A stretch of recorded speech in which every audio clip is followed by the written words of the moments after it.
Well, it's a rare opportunity for the men and women who fought bravely for our country to actually go to the nation's capital and see all the memorials dedicated to them. One way for them to head to Washington, D.C. at no cost is through the Honor Flight.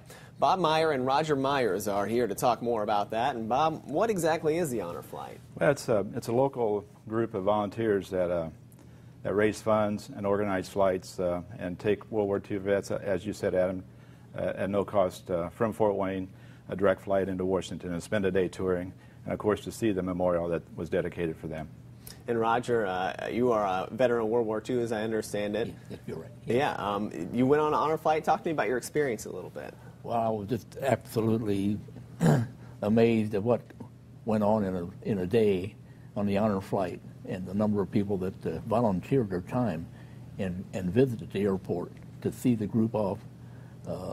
Everything was just a class service, and it really moved me, I'll have to say, on that. Bob, what type of memorials do you guys visit on the Honor Flight? Well, you know, to date we've flown our 8th flight last October, and we've taken 490 vets from Fort Wayne to D.C. and back, and they've been 100% World War II veterans. So our first stop, of course, is to see the World War II Memorial, and that's our whole mission, is to get those vets up to see that memorial that wasn't dedicated until 2004. And after that, we make stops at the Lincoln area. We see the Korean War Memorial. The Vietnam Wall is right there close. We do a drive around Iwo Jima. We stop. We always have ladies on board, World War II ladies now, so we always stop at the Women's Memorial. And then we terminate the day, usually our last day is our last stop of the day is at the Arlington Cemetery for the changing of the guard. And then on the way out of Arlington, then we usually make a pass on the New Air Force Memorial. And then from there, we're back to the airport, and we fly back to Fort Wayne.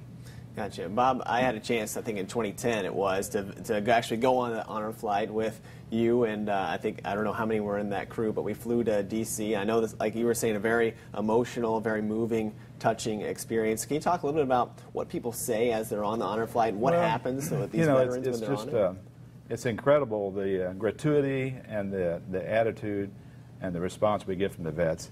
And the comment I hear from a lot of them is, you know, sir, this was probably the best day of my life. And we hear that a lot, you know, which is hard to imagine. But I know Roger just continues to compliment us on our trips. And but it's the least we can do. I mean, these vets all deserve so much. And here we are this late in the game trying to provide a trip up there. And we're doing the best we can to get as many up there as we can. And we've got 2 flights scheduled here in May. So, but the comment, it's just they're so grateful. And they just can't believe that there's anybody interested in doing this. They don't.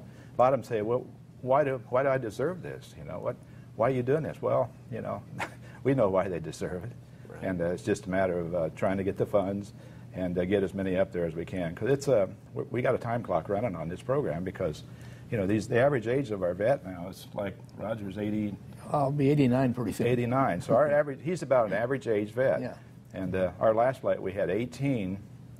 World War II vets that were over 90 with a 97-year-old on our flight. Our oldest vet was 97. So the clock's running on us, and the numbers that we're hearing now, there's about 1,000 to 1,200 per day passing of the World War II vets. So, you know, we're trying to work against the clock here. So.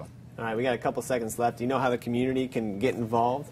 Well, right now, Adam, our biggest thing that we need help with is trying to get the word out to the vets. Our second flight in May is not full yet, and we still have some open seats, and we're striving to fill that up with World War II vets. So if they'll get the word out to any vet, World War II is our priority, and then following that is the Korean War. So we're taking applications. So if they would help us on getting the word to the vets, and of course we're a nonprofit, and these are very expensive trips, so we're always looking for financial support. Okay. Well, Bob and Roger, thank you so much for joining us on First News Sunday, and thank you for your service, sir. Thank you, sir.